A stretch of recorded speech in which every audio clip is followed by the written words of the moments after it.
Penktasis kombinatorikos B uždavinys klausia mūsų, kiek iš viso yra skirtingų keturženklių kodų, kur kiekvienas kodo simbolis yra skaitmuo. Ir jokių apribojimų nėra. Tie skaitmenys gali kartotis, gali būti visi skirtingi. Na, reikia, žinoma, čia nesuklysti ir susigaudyti, kad iš viso bet kurioje vietoje, iš 4 vietų galime imti bet kurį iš 10 skaitmenų. Iš viso yra 10 skaitmenų, ne 9 skaitmenys, o 10. 0, 1, 2 aš čia jau surašiau.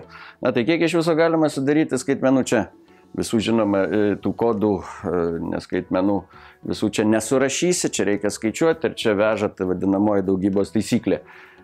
Pirmuoju simboliu arba pirmasis skaitmuo renkamas, kai mes jį renkamės, tai renkamės 1 iš 10. Lygiai taip pat antrasis gali būti parengtas 1 iš 10 iš tos pačios aibės. Čia 10 skaitmenų, čia 10 skaitmenų gali būti įrašyta. Na ir iš viso, kiek tokių kodų galima sudaryti, na tai irgi tai yra visiškai pajėgus 10-okų uždavinys įspręsti. Tai yra 10-ukų sandauga, 40-ukų sandauga ir tarp atsakymų yra ta sandauga parašyta laipsniu 10/4.